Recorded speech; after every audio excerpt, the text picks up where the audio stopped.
Alright, so I'm just going to start making this videos for you so you can see this new game, Humankind. Like I said, it's in the same kind of genre as Civilization, but it's actually a whole lot different.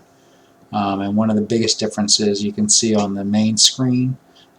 This is my character here, so you can just sort of you can change your avatar, and it comes with preset images, or you can change the eyes. They have eyebrows, faces, nose, mouth, all sorts of different things. So I had just made this up at random. So kind of looks like maybe a barbarian mark. So you can also go online and download other people's avatars and stuff like that. So it's pretty neat. We are going to play, start a new game. It doesn't come with, it doesn't come with a world map, an Earth map. So somebody, on the internet made a map. So they made an Earth map.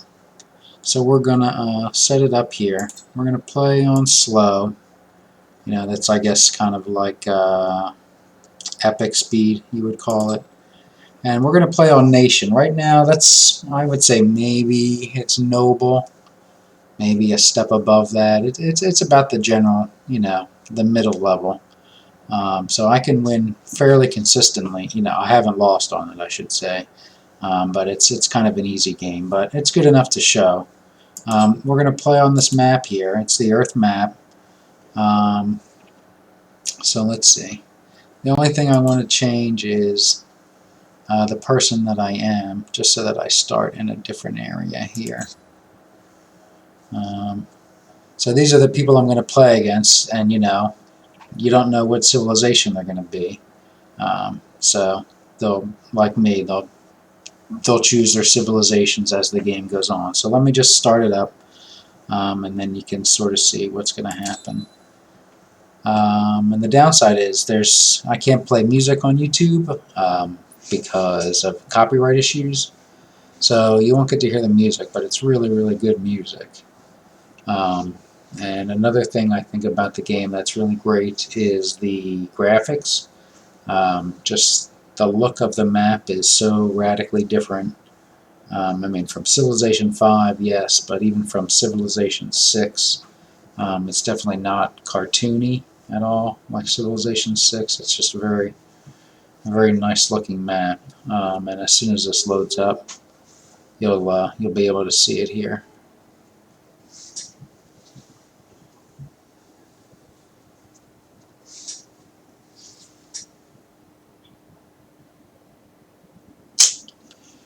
Alright, so here we go. So we start off, like I said, here's the map. It's a whole lot nicer than any Civilization map I've seen. And you'll see later that there's different elevations and things like that. So there's choke points and mountain passes and things like that. Like we're playing on the Earth map. So like for instance in the Himalayas there's only one or two paths that you can take through the Himalayas. So that's pretty neat. It sets up choke points and things. But you start with just this tribe.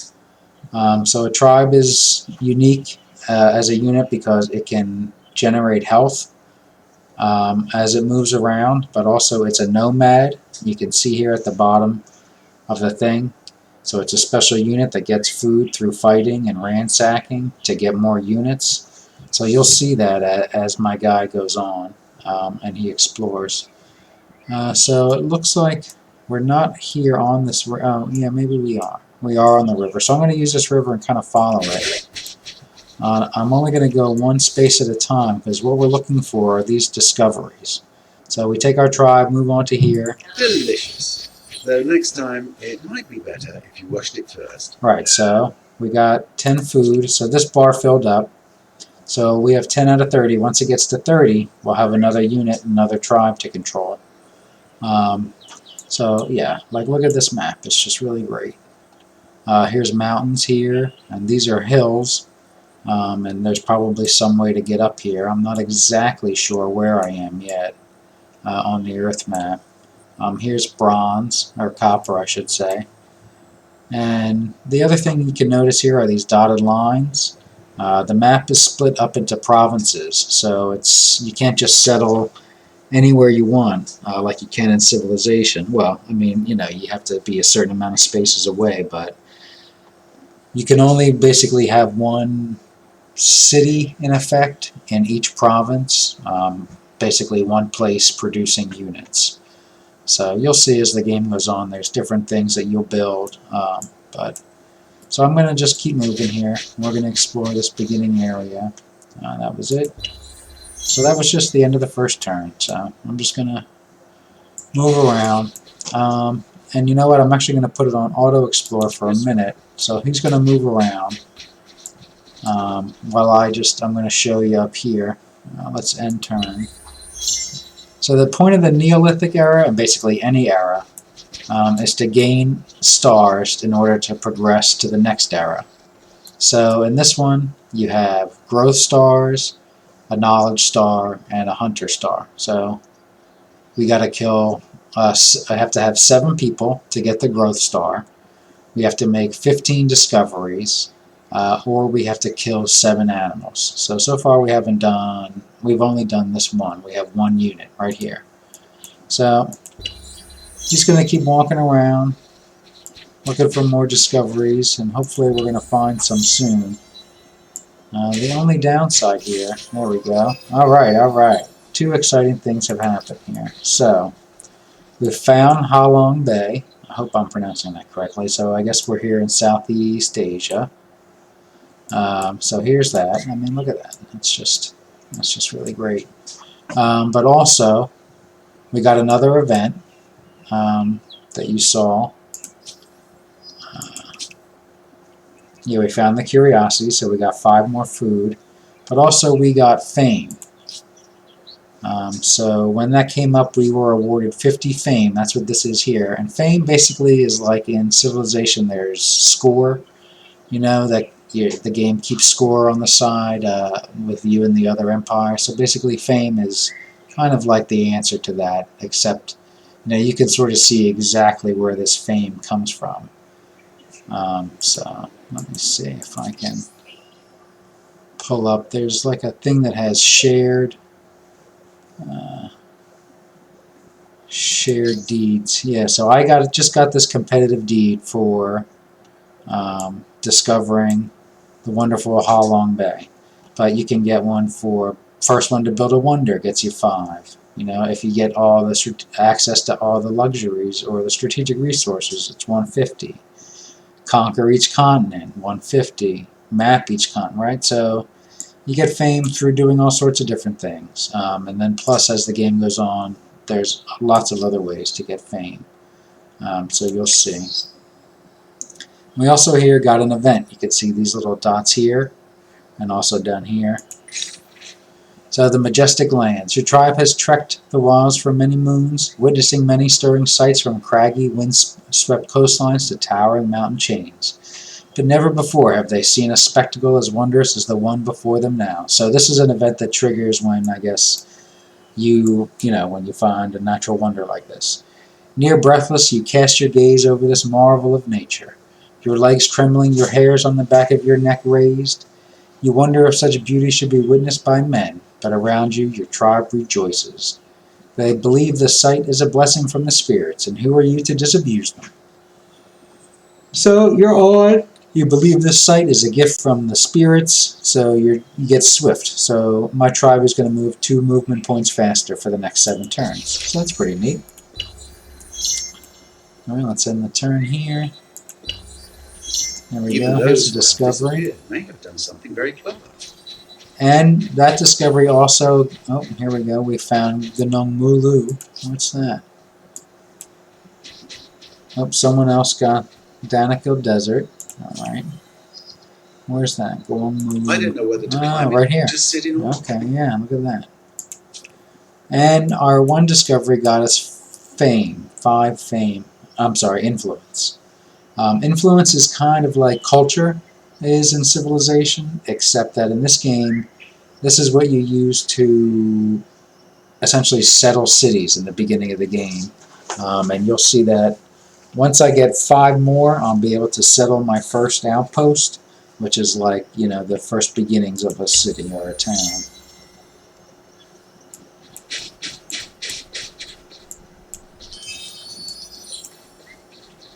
Alright, and I got that food, so now I also have a second tribe. So I'm going to stop auto explore. I'm going to move them both around, but I'm also going to, now that I have 2, I'm going to split them up. So I'm going to move him up there. Oh, you know what? Let's move them back in here, and I'm going to attack this woolly mammoth, and I'll show you the combat system here. So we're going to do a manual battle, and it's not a very good thing because I'm attacking him, like I can't attack him twice. So what I'm going to do is just back up. Like I can't attack him with both my units. So I'm going to back up and let the mammoth come attack me, because he will. Because wild animals will always just attack you no matter what. So I'm also just going to move this guy back up again. So he's on, since he's on higher ground, he'll have a, you know, a bonus when he gets attacked. But this will kill him. So we won. And you can see we got 20 food and 20 fame. So now we can also found our first outpost. And we have an event. So a salve for the bloodied. I guess that's how you say it, salve.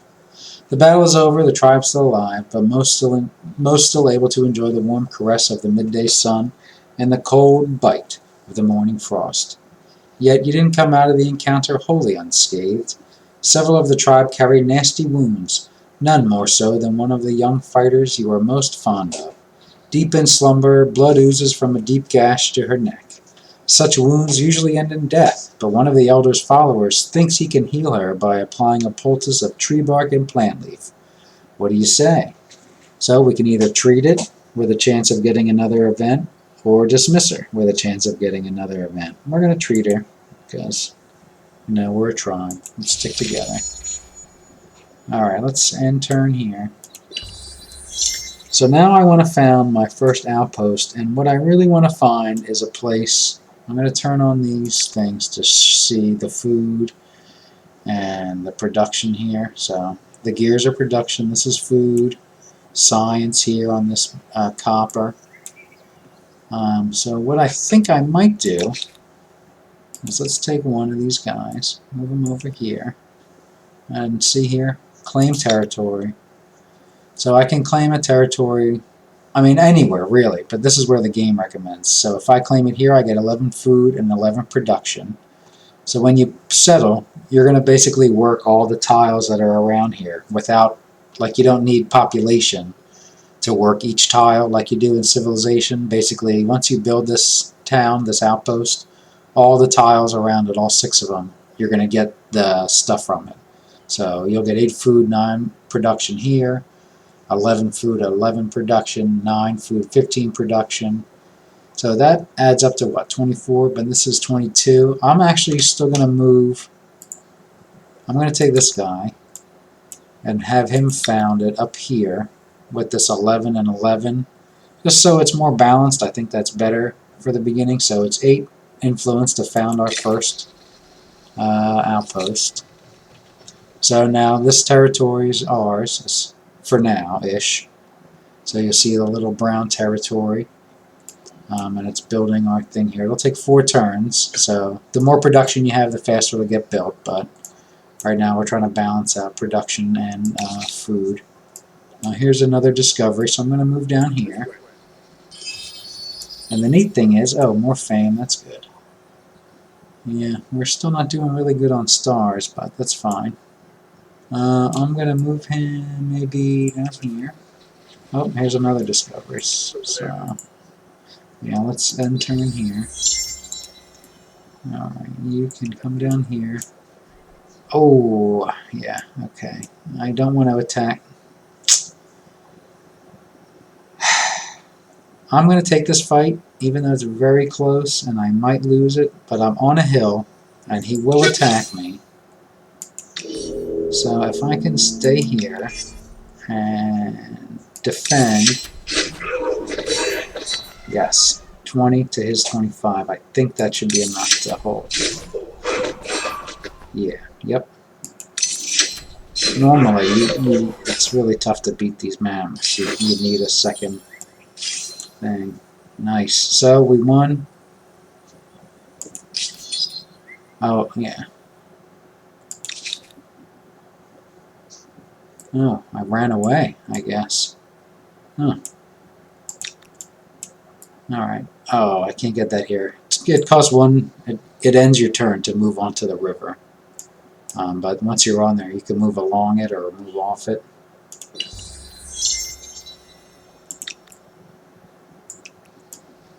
Let's see. Ay, ay, ay. Alright. Ancient campsite. So we could probably found another. I think I might claim this one here because it has the natural wonder, so it's going to give us a boost. You can see here at the bottom the natural wonder control effects of Halong Bay. +5 influence per turn, +10 stability, and +10 money. Money's self-explanatory. Influence I mentioned. And stability is like another mechanic that they have in the game that you kind of use to limit how fast you can expand your empire. So it's another neat mechanic that I'll show you. Well, let's see, we have an army here that's idle.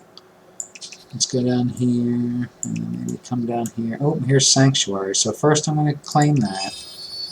And then what I can also do is click this Ransack. So I can ransack this sanctuary. It's an animal sanctuary, essentially. So it gives me food, but it will also, animals will spawn out of here. So getting rid of that will stop the animals from spawning. And here you can see T is right next to it. Oh, here's more food, so maybe I'll loop around and grab that. Okay. And so my ransack was successful. Let's see what we got here. Oh, here's this guy. I'm going to finish this guy off.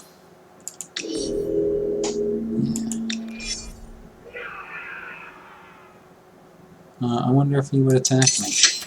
Nah, alright. Yeah, here we go. So now I killed him. He's dead. And then next turn, we're going to... let's see. 5 out of 15, 5 out of 16, 6 out of 11, 4 out of 16, 5 out of 15. It is not a lot of food, but I'm going to take... I guess I'll take this one here. Oh, and there's another thing. That's perfect. It looks like we might be getting this scientific star, this knowledge star first, so...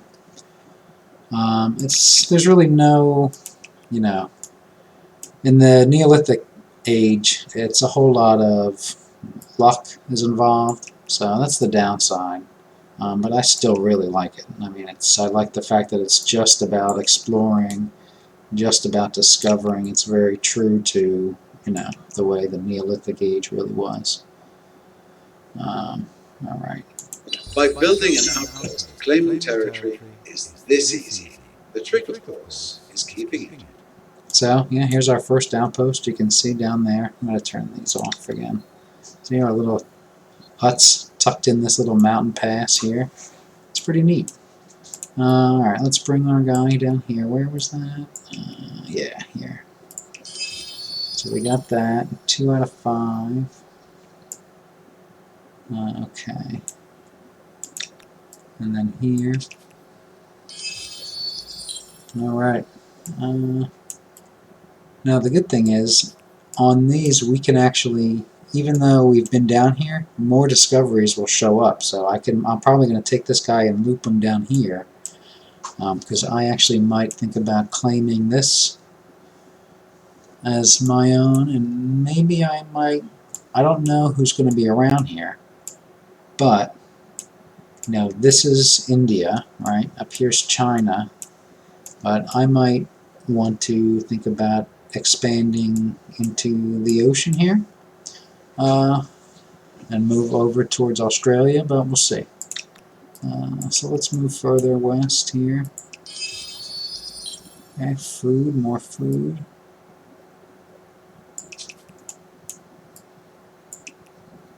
Oh, alright, yeah, they're probably going to attack us next turn. So we don't know who they are. They're the pink people.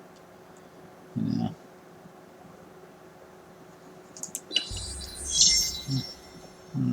Oh, nice. Alright, so that's nice. I am actually going to follow this stag. Oh, perfect. Let's do that. If I kill him, next turn I should be able to get that discovery, and that'll give us our 15th knowledge, our 15th discovery, or curiosity, I should say, and that will let us get ready to advance to the next era. So this one I'm going to instant resolution because it's just that thing. Oh, and we won. And we got enough food to get another thing.